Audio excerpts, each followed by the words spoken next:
The incomparable Yorkshire Dales. Nature's done its bit, but we have too. Take Wharfdale, for example. Dry stone walls follow the curve of the hillside. The old field barns are like monuments against the rising fells. The waterfalls, I think, are something else. The limestone gorges help give it character, a rugged form, in your face perhaps. And there lies its appeal.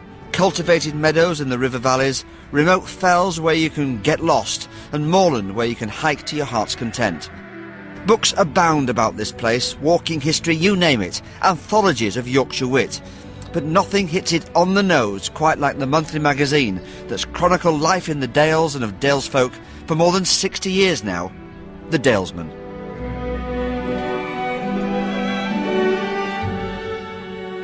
April 1939. Although it may require a word of explanation, the appearance of the first number of a magazine devoted to the Yorkshire Dales needs no apology. It is to serve the interests of this great community that the Yorkshire Dalesman has been founded. Disliking high-flown ambitions, the magazine has the very practical aims of interesting all who love the Dales, of providing a link between the Dales, its places, people and activities, and those who cannot enjoy its deep satisfactions at first hand, and, by no means of least importance, of furthering the well-being of the Dales country and its people. Tucked away in a wooded valley, the beautiful village of Clapham is where the Yorkshire Dalesman, as it was known then, started. You can see why Harry Scott made this place his home in 1934. I wonder if it's changed at all. He got tired of city life, felt the pull of the Dales, and it was in 1939 that he decided to start his new magazine. It was about Dales life and industry, as he called it. Well, with me is Harry's daughter, Margaret Waters. 1939, Margaret. Funny old year to start a magazine. Yes, it was. It was a difficult time, but he did start before the war actually broke out in the early part of the year, and developed one of our front rooms into the office. And Mother spent the evenings addressing envelopes from the telephone directory. She just went through telephone directories and addressed envelopes and sent out free copies. My brother and I stuck stamps on the envelope and packed the envelopes and took them in a wheelbarrow down to the post office. When you look at when it first started, it was based on Quaker ideals, wasn't it? And how did that sort of make its presence felt in the magazine? I think that Father was very interested in people. He was a practising Quaker initially, but that dropped off. My mother was much more of a practising Quaker. I think Quakerism is difficult to put a finger on, really, what it's about, but I think the very strong respect and belief in the ordinary people is the thing that comes through to me as being most important. Was there ever a time, Margaret, when your father thought, this isn't going to work, people aren't going to buy a story of Dales folk? No, I don't think so. He had great faith, and he got a lot of response from people, and a lot of response during the war from people who were overseas. Copies went to families and were sent out to people who were in the army. His big, I can remember big crisis when he decided that the price really ought to go up from 3p, and he really felt that that might kill it. And he put it up to 6p, the old money. And it doubled in no time, it doubled its circulation. And he just couldn't believe that. He was just astounded at that. And that was a big drama. I remember us all sitting around discussing it and wondering whether it would work. 61 years on, and it certainly seems to be working. Today it's the country's most popular regional magazine. For every copy sold, it's estimated that at least 5 more people read it. You see, it is true, we Yorkshire folk are tight with our brass. The last copy I bought was 1983, and that was when I was in it, but I haven't missed an edition for years. How do you describe the Dalesman? It's a compendium of articles about the past and present, but covering the whole of God's own county. This month, for example, the bombardment of Scarborough in 1914, life in the 30s, and an article on attempts to save the white-clawed crayfish. There are poems sent in by readers about the beauty of the landscape, photographs, letters, and each month a column about the dialect, all revolving around Yorkshire life and always living up to Harry Scott's ideal: folk matter, things don't. As a Quaker, Harry Scott was a conscientious objector, so instead of going to war, as well as producing the Dalesman, he worked on the Craven Herald in Skipton. There he met the man who was to work with him on the magazine after the war and who was its editor until 1988. Well, we're standing in the heart of the Dales next to a rather swollen beck with the guy I think is Mr. Dalesman, Bill Mitchell. You've been around a few years now with the Dalesman, haven't you? I certainly have, yes. I was declared and scheduled an ancient monument the other day. How has the Dales changed in the many years since you started covering stories around here? Well, it couldn't have changed more. I mean, the hills are there, the roads are vastly improved, there's been a terrific rash of signs, there are car parks, wardens, litter bins and the rest of it. But the whole makeup of the Dales has changed. In the old days it was quiet. And when the sun went down, it was blooming dark as well. I mean, you blundered about in the villages. No such thing as electric lighting and the rest of it in a good deal of the Dales. What did it mean to you to be editor of this distinctive magazine? Well, it was a great joy because I got a complete education on the Dalesman. There's only Harry Scott and myself. He tended to concern himself more with the financial side, so I got to do virtually everything else. Nowadays it's an age of specialisation. In those days I would go out, collect material for a story, take some photographs, get the photographs developed, often do them myself, and then I'd sub it, send it down to the printer, read the proofs, and generally speaking follow it all the way through, and then by gum at the end of it I'd often got to distribute the magazine. I mean, obviously you met some incredible characters, haven't you, during your time as editor, and still meet them now, I suspect. Do a few of them stand out as being really special? Yes, I always think of William Alderson, JP, of Upper Swaledale. That was his name, but there's so many Aldersons in Swaledale that, of course, they all got nicknames. And he was known as Gut Bill Up Steps. Gut Bill because he was a big man and he lived up steps at Angram, just beyond Thwaite. And it was absolutely wonderful to go and have a chat with Gut Bill. And on one occasion he said to me, "It's all right, lad, as long as that doesn't get snowed up in bed." He explained that one night he'd gone to bed, it was before he was married, he always slept with window open, and that night there was a blizzard, and the blizzard swept the Dale, and when he woke up he said there was snow everywhere except where I was ligging. And he said, I shouted for me sister who went to the room, and she opened the door and I loped out into the passage. And this sort of thing was pure Dales. You know, one of the best ways of finding out how the Dales have changed is to look at how the articles in the Dalesman have changed over the years. The early editions were very, very thin. Paper was, of course, in short supply. In 1942, for example, there was a big row between town and countryside, and the towners used to come into the Dales, apparently, and say, well, it's nat but a field is the Dales. Then, of course, there's this wonderful, wonderful article in 1956 deploring the type of youth now coming into farming. They're tractor mad, and in particular, all they think of is artificials instead of honest muck, which they're too idle to fork. Coming more up to date, of course, 1971. There's an article here on farming in Weardale. Hill farming, it says, is in steady decline, with the farmers wondering what will happen if Britain enters the common market. I wonder what would happen indeed.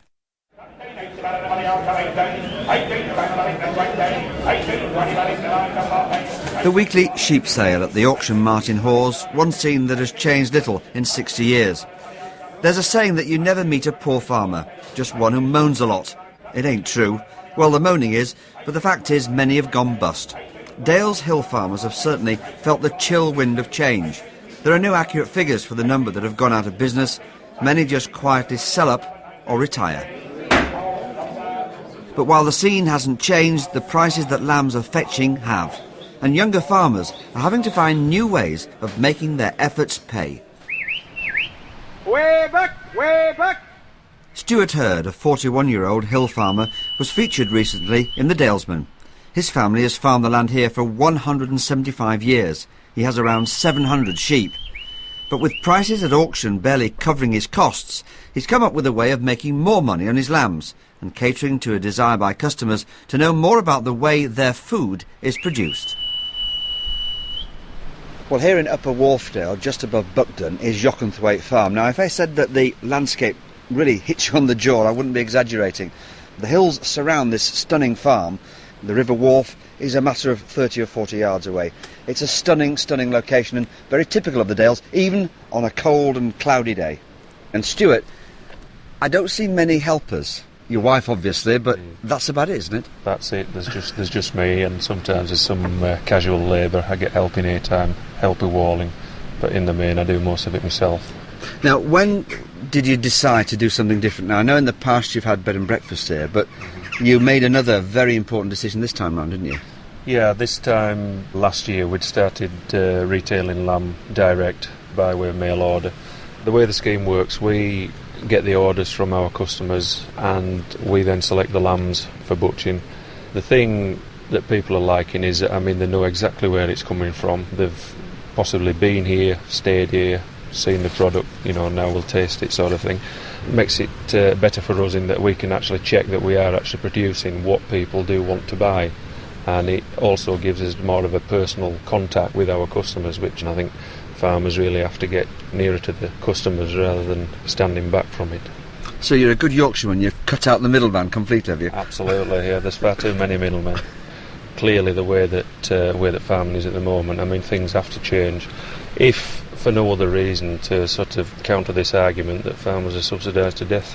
When you wake up in the morning and you open the bedroom window, probably the bedroom you were born in actually, and you look out at this fantastic place here, does that at least take all the troubles away and think, I've got to stay here for another 175 years?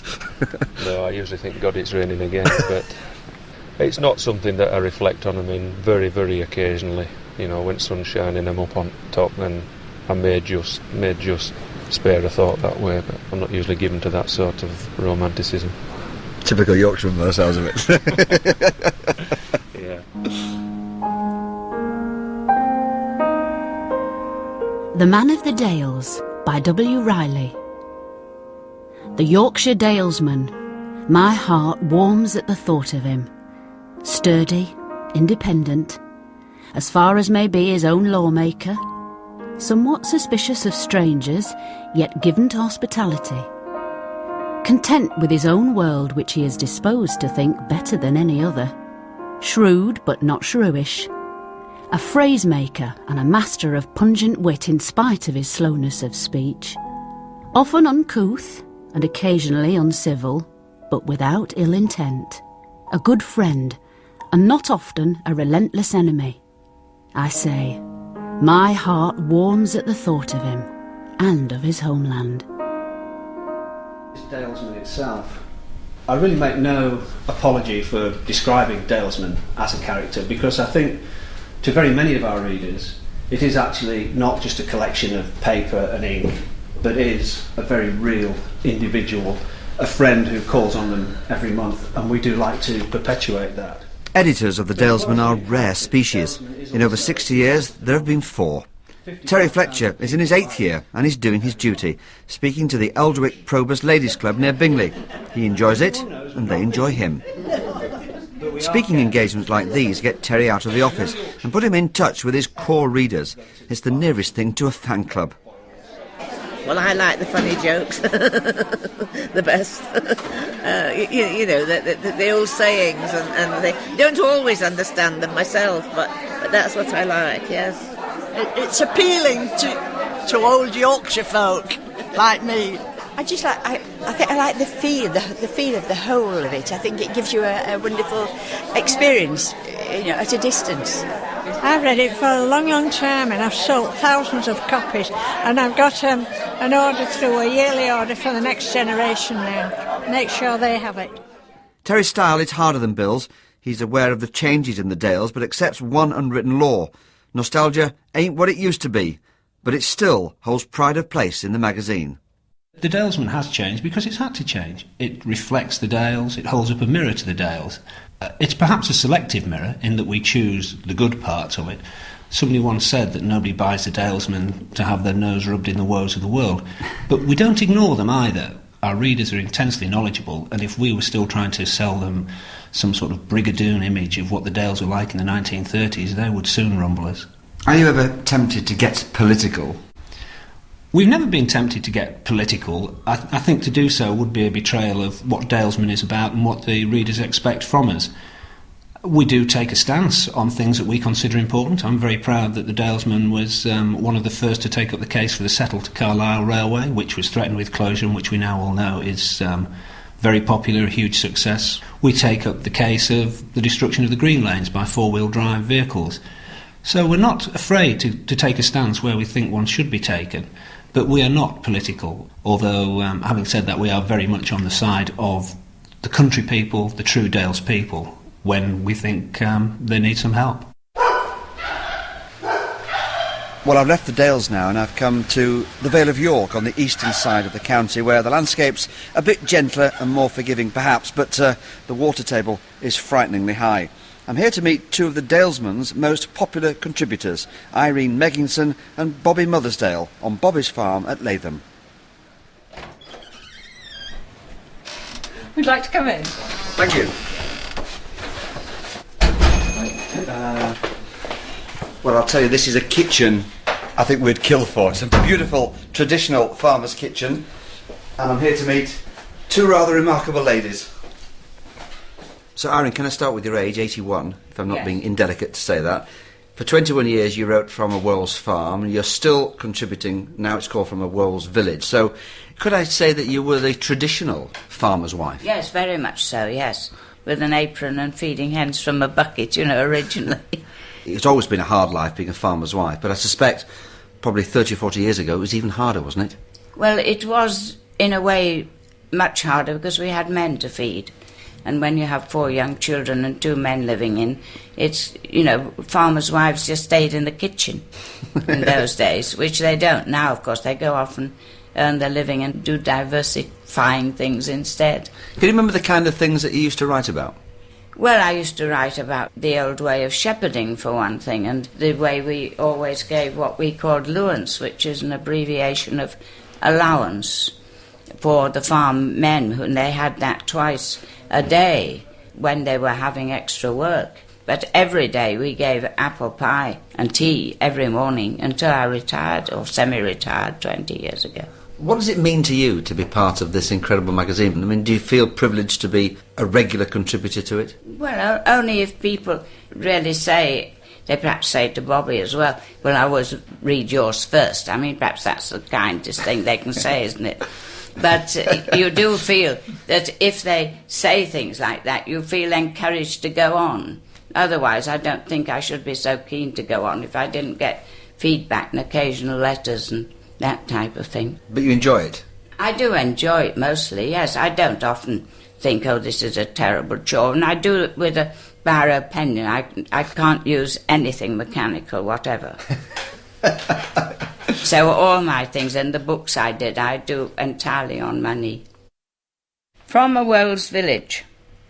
The post through my letterbox increases as December arrives. There may have been many unwanted catalogues plopping on the doormat in recent months, and I have steeled myself not to open them, rather than acquire some disappointing articles and bargain packs of cards, like the bargain 40, which always includes some I don't send to anybody.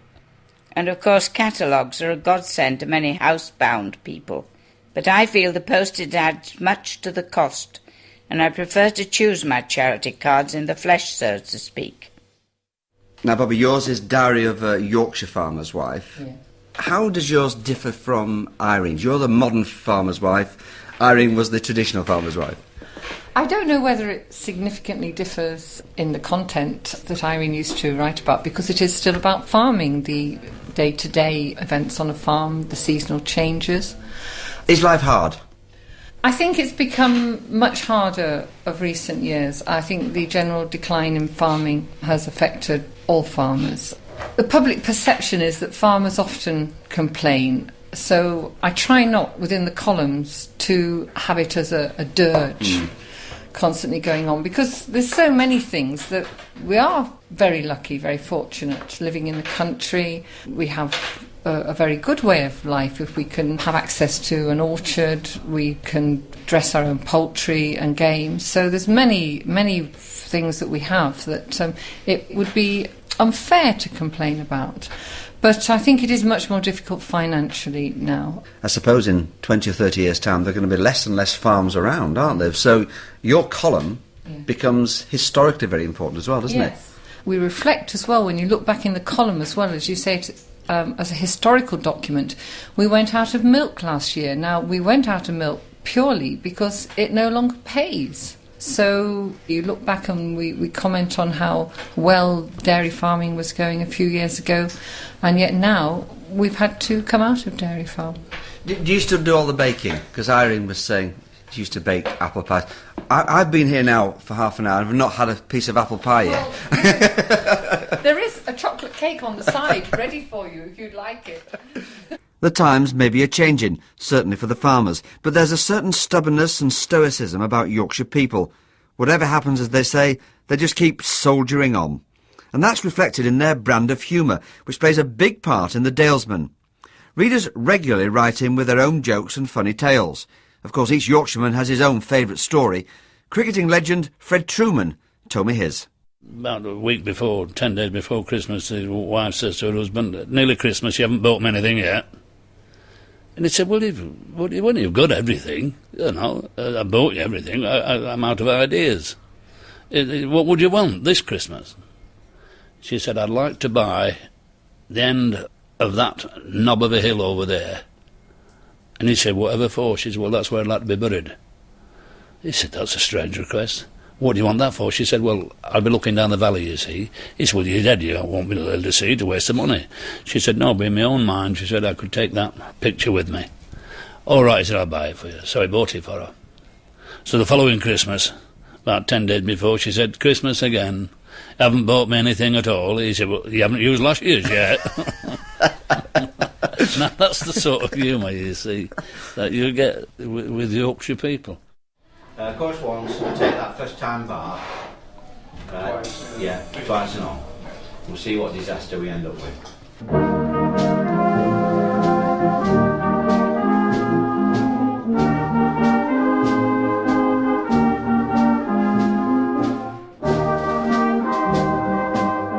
Now this is the market town of Hawes in Wensleydale, and the Hawes Silver Prize Band is rehearsing for its Christmas concert.